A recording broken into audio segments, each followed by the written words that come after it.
मामलो जेको आहे मसइलो जेको आहे जंहिं तहत असां प्रेस कॉन्फ्रेंस करियूं पिया तव्हां जी सूरत हाल जो मुक़दमो खणी हाज़िर थिया आहियूं।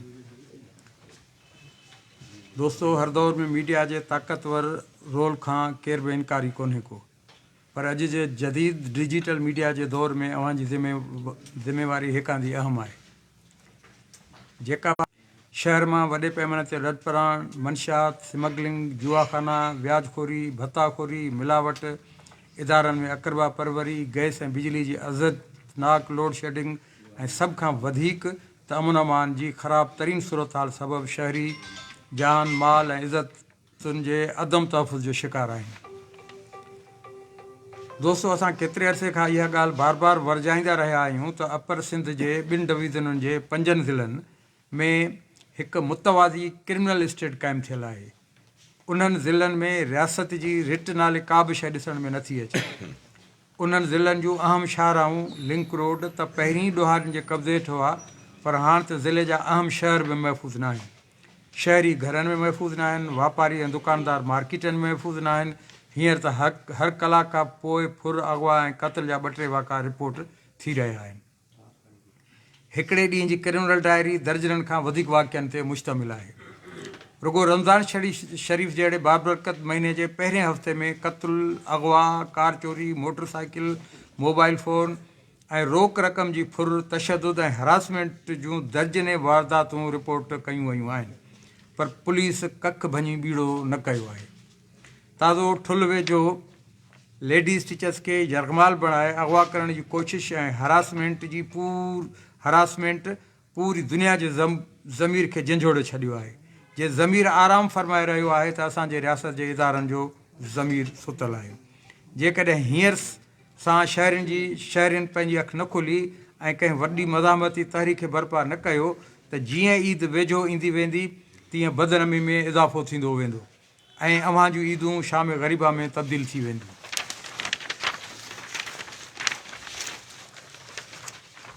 असां सभिनी शहरनि ऐं शहर जे स्टेक होल्डर्स खे ख़ौफ़, मसलत, ख़ुशामद, मुफ़ाद परस्ती ऐं लालच खे छॾे शहरनि जे तहफ़ुज़ लाइ डिघी ऐं नतीजा खे जदोजहद करणी पवंदी।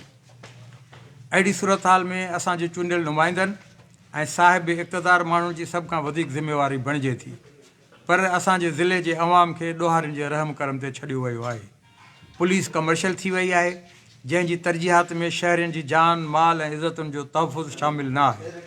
तंहिं हूंदे बि हिन मौक़े ते असीं रियासत जे उन्हनि इदारनि जे सरबराहनि ॾाढो कुझु तजवीज़ूं पिणु रखणु चाहियूं था, जेके हेठीं रीत आहिनि। नंबर पहिरियों, पुलिस खाते मां सियासी मुदाख़लत करे ASI खां वठी SP ताईं निज मेरिट ते ग़ैर मक़ामी अमलदारनि खे मुक़ररु कयो वञे। ॿियो, पुलिस खाते में ॾोहारियुनि, मंशियात ऐं स्मगलिंग जे सहूलियतकारी में मुलविस पुलिस अमले खे फ़ौरी तौर ते बरतरफ़ कयो वञे। टियों, हिन डिजिटल दौर में क्रिमिनल ट्रैकिंग ज़रिए जांच जे अमल खे आसान ऐं रैपिडली रिज़ल्टेड ओरिएंटेड बणाए छॾियो आहे। जदीद टेक्नोलॉजी ज़रिए ॾोहरनि ख़िलाफ़ टारगेटेड ऑपरेशन कयो वञे। नंबर 4, प्राइवेट माण्हुनि खे ॾिनल ग़ैर ज़रूरी पुलिस गार्ड वापसि वरिता वञनि ऐं उन्हनि खां ड्यूटी वठी फोर्स जी खोट खे पूरो कयो वञे। नंबर 5, शहर जे दाख़िली रस्तनि ऐं अहम चौराहनि ऐं मार्केटुनि में CCTV जो नेटवर्क क़ाइमु ऐं फ़ाल बणायो वञे। नंबर 6, शहर ऐं शाहराहनि ते पुलिस जो गश्त वधायो वञे। दोस्तो, असीं सम्झूं था त मसइलो रुगो तजवीज़ूं ॾियण सां हल न थींदो, पर उन लाइ जिदोजहद वक़्त जी ज़रूरत आहे। इन करे असां इब्तिदाई तौर ते रमज़ान शरीफ़ जे पेश नज़र टोकन एहतजाज करण जो फ़ैसिलो कयो आहे, जंहिं मूजिबि तारीख़ 13, 14 ऐं 15 मार्च 2025 ताईं 3 ॾींहं मुसलसिल रोज़ानो शाम जो 7:30 खां 8:30 वॻे ताईं DC चौक ते एहतजाजी जलसो मुनक़िद कयो वेंदो, जंहिंमें सभिनी सियासी, समाजी, मज़हबी, वापारी, ट्रेड यूनियन, सिविल सोसाइटी जे नुमाइंदनि, वकीलनि, उस्तादनि, शागिर्दनि, मज़दूरनि ऐं सभिनी शहरनि खे शिरकत लाइ गुज़ारिश कजे थी। ईद खां पोइ शहर जे सभिनी स्टेक होल्डर सां गॾिजी डिघी जदोजहद शुरू कई वेंदी। अवां सभिनी दोस्तनि जी महिरबानी। महिरबानी साईं। से हिकिड़ी ॻाल्हि इहा आहे त तव्हांजी जदोजहद शामिल जदोजहद त हमेशह हले थी, सुठी ॻाल्हि आहे, पर इनमें पाकिस्तान पीपुल्स पार्टी जेको सरकारी जेको आहे पंहिंजी सरकार हुनजी सिंध में हुनजी आहे उहा शामिल नथी थिए, उनजा कहिड़ा सबब? ॾिसो न साईं, बदकिस्मती सां असां वटि हिकिड़ो अहिड़ो कल्चर क़ाइमु थी वियो आहे जंहिंखे असां चवंदा त सियासी बसीरत जी खोट आहे। सियासी पार्टी जो पंहिंजो मैनिफेस्टो हूंदो आहे, रियासत जूं पंहिंजियूं तरजीहात हूंदियूं आहिनि।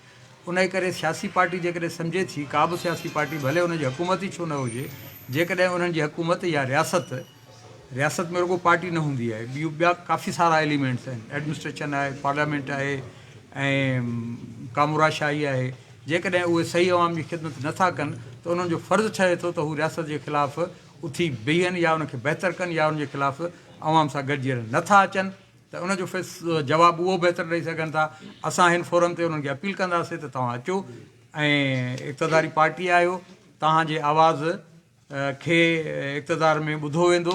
पर अॼु तव्हांखे सूरत हाल ॿुधायूं त ईअं बि कोन्हे कि रुगो कंहिं इक़्तिदारी पार्टी जो आवाज़ु ॿुधो थो वञे।